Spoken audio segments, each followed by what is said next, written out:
The cortex, the wrinkled outer layer of the brain, orchestrates talents and skills. It's a network of nerve cells.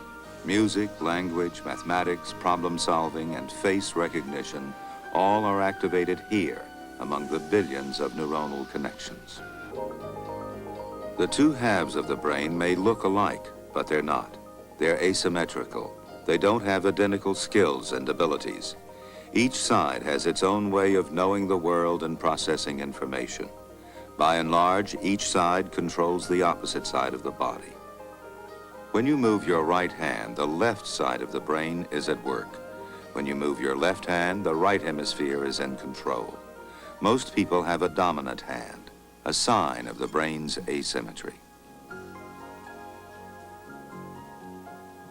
Most mental functions, like language and spatial skills, are generally housed in one hemisphere or the other.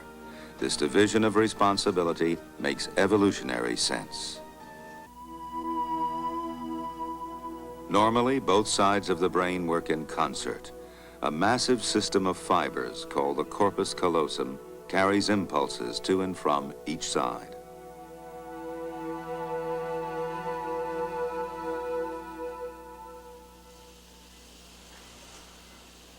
Have a silver clip ready, please. In the early 1960s, surgeons revived an old technique of cutting the corpus callosum to control massive seizures in some epileptics. The operation works. It also provides an opportunity to study the different properties of the two hemispheres. Right hemisphere is gently moved away from the midline. Vicky is a split brain patient. Because of her epilepsy, surgeons severed her corpus callosum. But now her right hemisphere can no longer communicate directly with her left. I knew what I wanted to wear, and I would open up my closet, get ready to take it out. My other hand would just take control. It would reach in and get something that I wouldn't want at all. You know, and then I get, I don't know, frustrated, and I throw the one on the bed that I don't want. Instead of, a lot of times I can't even hang them back up. This antagonistic behavior between hands occurs only right after split brain surgery. It takes special testing to reveal the different processing styles of the two hemispheres.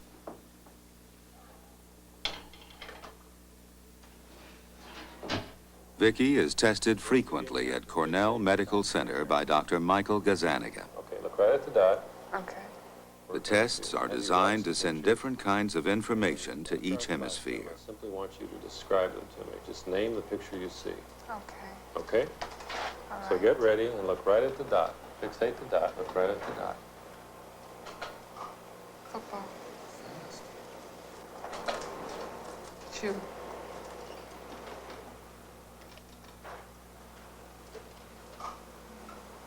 A woman. A person. What else? A girl,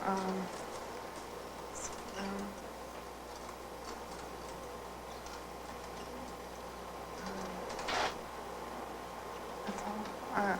Okay, I tell you what. Open your eyes. Your left hand.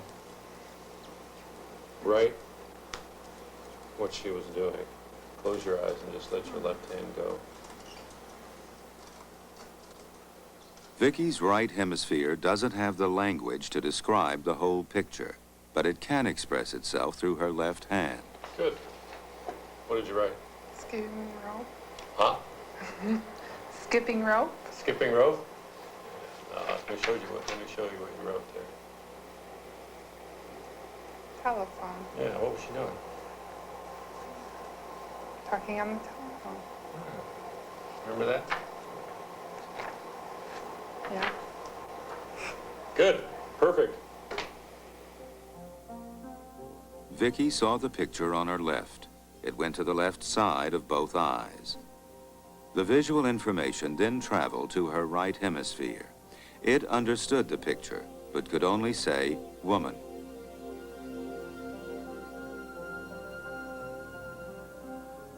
Then she was instructed to write using her left hand. Her right hemisphere directed her hand to spell out the other feature of the picture.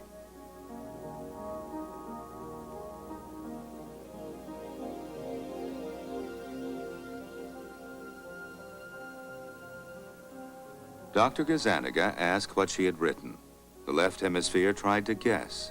It had not seen telephone, so it searched for a word somehow associated with the image it had seen. When both hemispheres saw the written word, the left, which had heard the right say woman, could now give a complete description. Woman on the phone. In Vicky, we are able to test the separate functioning of each hemisphere by the special kind of lateralized testing that you saw. In particular, in the case where we present visual information in her right visual field, which is over here, that information is projected in her left hemisphere, which is the normally dominant language and speech system in you and me as it is in Vicky. That means if I flash a letter over here, she can normally name it, a picture, or anything else. However, when you flash the same kind of information in the left visual field, which goes to the right hemisphere, you find that Vicky is not able to easily name it because of this structure having been sectioned. The communication between the two half brains has been eliminated. How about another one here? You're doing just perfect. Oh, this is a good one.